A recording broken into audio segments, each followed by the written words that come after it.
There's no denying that 2020 has been a crazy year. But amidst the forest fires, killer hornets, and global pandemics, it highlighted a variety of learning opportunities that the savvy business owner can take advantage of. Some of them may be subtle, but they can be incredibly impactful in improving how you lead your company, whether you're dressed in a suit in a boardroom or dressed in your pajamas on a Zoom call. Welcome to Scaling for Success. We're all about helping businesses grow profitably, scale, and move to the next level. If you're looking for consultancy and mentorship that really makes a difference, subscribe to our channel or visit the Scaling Management Group website, links in the description below. In today's video, we're discussing the 3 vital skill shifts that 2020 has given us, and we'll discuss how these shifts can help you improve your leadership in 2021. There are 3 main shifts we'll discuss today. They may be subtle at first glance, but they can have an incredibly positive impact on how you manage both your business and your relationship with your employees. Number 1. Using empathy to show that you care. You've surely heard about the benefits of being a good communicator. Many CEOs and business journals will cite it as being the most important skill that every good leader should possess. However, with the rise of working from home and the use of virtual meetings, it's clear that the nature of communicating with your employees has changed quite a bit, possibly permanently. Now, instead of relying on blank, emotionless emails, business leaders across the globe have been forced to improve their empathy, their ability to care about their employees at a deeper level than just the output of their work, being forced to consider their mental health as well. One of the aspects of remote work is that it's considered either appealing or terrifying, depending on what kind of company you run. All of a sudden, your employees require self-determination and motivation, now that they've got a lot more freedom in how they conduct their work. Because of this, business leaders suddenly had the task of making sure that their employees were actually motivated, and not just using the time at home to binge another Netflix series. The silver lining to this is that empathy can be a valuable skill to invest in, even when your business is back to normal, if such a thing is even possible anymore. Humaira Shahid, VP of Talent at Intuit, said, "It's showing you care, not just as a manager, but as a person." Many trends will show that burnout as a result of work is increasing at an alarming rate, and so considering the mental health of those in your company can be incredibly important, especially with the stress that 2020 has brought on everyone. This year has shifted leaders to care more about the employee as a person, rather than just an asset that you assume is handling the workload you've set out for them. If nothing else, managers and CEOs have been taught to listen more and actually respond to genuine complaints and feedback. Number 2. Learning how to navigate your feelings rather than just being aware of them. Go to any workshop on leadership, and they'll preach to you the importance of emotional intelligence.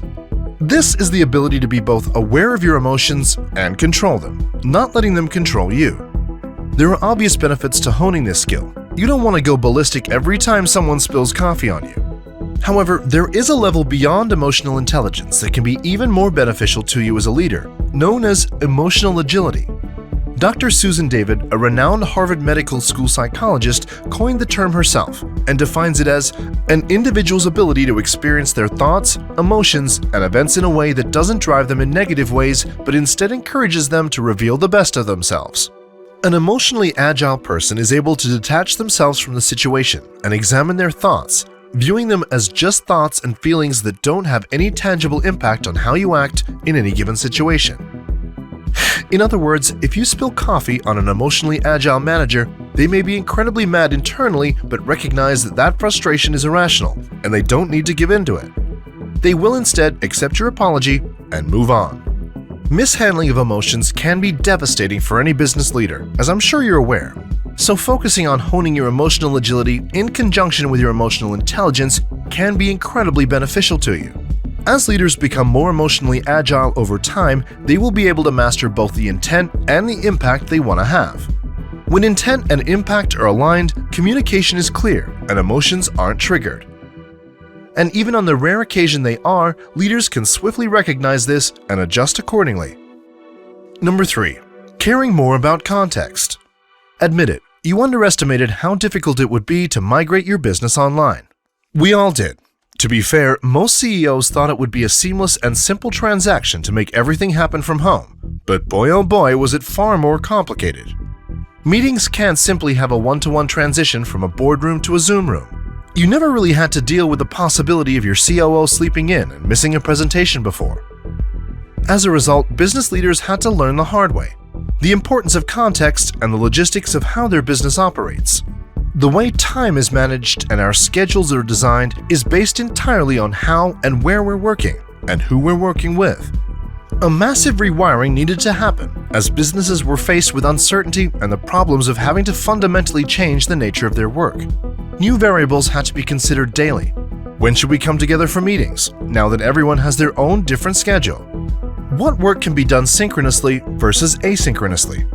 Does everyone need to be there for every meeting, or can they watch a recording of it when they need to? Are there some functions that can't be done remotely? And if so, is it even possible for us to go to the office at all? And don't even get me started on how everyone will suddenly be working in entirely different workspaces. How do you manage both the girl on a $300 laptop and the guy who has a multi-monitor 10K gaming rig? Inconsistency and uncertainty were the taglines of 2020, and so far, 2021 is no different. Learning to adapt on the fly is crucial. Designing our work schedules and environments around our context is an incredibly vital skill. The hybrid workplace brings with it an equal number of opportunities as it does potential things to go wrong, so it's important that you know how to manage it effectively. Examine your calendar constantly. Schedules are far more malleable now with all the options that remote work brings, so ensure that you're using your time effectively. It's important to remember that it's not the work itself that causes burnout and a lack of motivation, it's how you're working. If you can establish an effective workflow and schedule for your business that's well suited to the work-from-home environment that you're dealing with, you can come out on top. The benefit of having a year filled with such inconsistency, stress, and uncertainty is that you can learn from it and adapt to unexpected conditions quickly and easily. As 2021 rolls on, it's vital that you examine the lessons that 2020 offered us and reflect on how you can shift your skills to make your business excel this year. They may be small changes, but with a stronger focus on empathy, you're ensuring that your workers are handling their workloads without stress.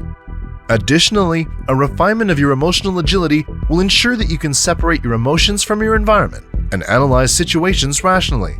And lastly, an emphasis on context management over time management will help you adapt to an uncertain future.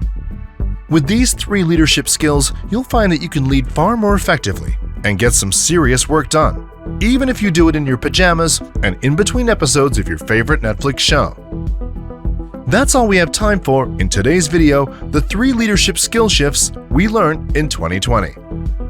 Like this video if you found it helpful, and for more content just like this, subscribe to our channel or visit the Scaling Management Group website at scalinggrp.com.